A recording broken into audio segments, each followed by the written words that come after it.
So meron tayong package na dumating. It's the new Speed 1 Spectrum 3. It's the newest Enduro hardtail frame from Speed 1. Hindi ko alam kung ano yung kulay nito. Yung color code nito. It looks like slate blue, cobalt blue, dark blue. Hindi ko alam. Quick specs tayo sa Spectrum 3. Enduro hardtail frame from Speed 1, yung pinakabago nila. So, naka 4456 tayo na tapered head tube. And then, may head badge na din siya. Tapos, up here, meron tayong parang flushed, integrated na grommets. These, I believe, are for shifter tsaka rear brake. Tapos, dito sa kabila, sa baba, meron siya na pang dropper post. Yun. So, dalawa dito, isa sa kabila. Really nice touch sa grommets nila. Hindi yung parang nabibili lang sa Shopee na parang integrated. Yan, parang integrated siya, flushed siya sa frame. Same din sa kabila. Tapos, it boasts a head tube angle of 64 degrees. So, hindi pa natin alam kung 64 degrees siya on its preferred mullet setup na 27.5 rear, 29 front, or kung pantay ba yung wheels like 27.5 rear and front, 29 rear and front. Yun pa yung i-figure out natin. Tapos maganda din yung TIG welds, as specified also sa spec sheet nila.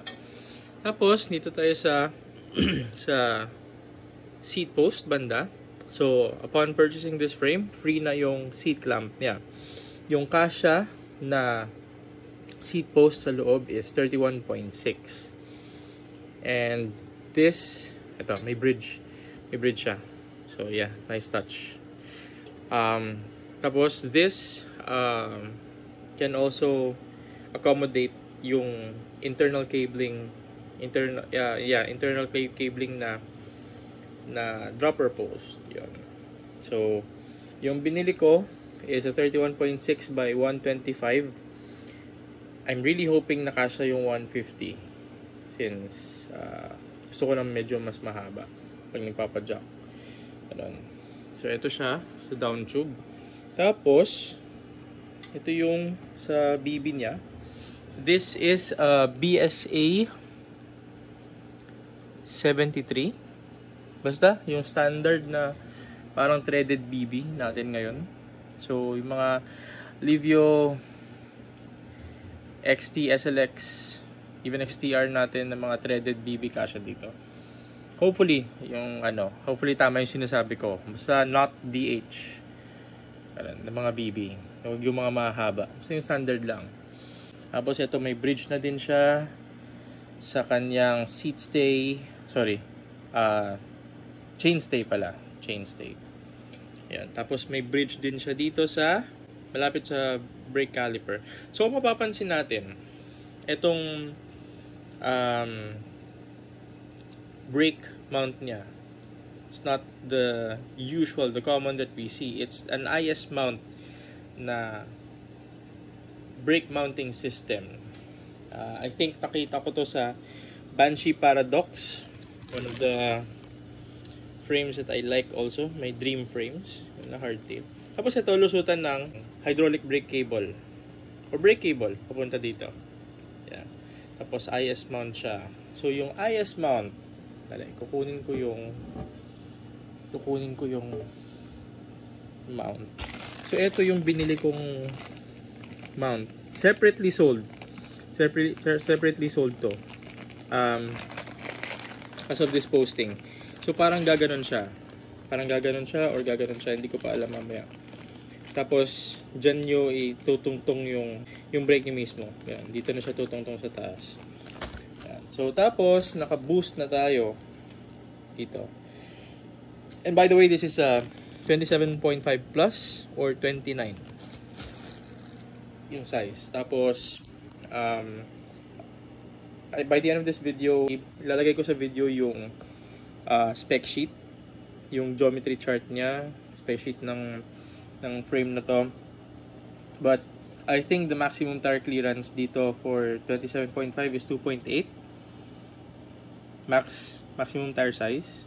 Tapos sa 29, that would be 29 by 2.4 or 2.6, not sure. Tapos anyway, ito yung lusutan ng cable for shifters. Tapos gaganyan siya. Papunta dito. Yan. Yan. Tapos ito yung chainstay niya. Chainstay niya, yan, welded. Not sure kung para saan yung butas na yan. Tapos yan. Yun. Isa sa mga pinaka nagustuhan ko sa frame na to is yung head tube angle niya naka 64 degrees na. So yeah.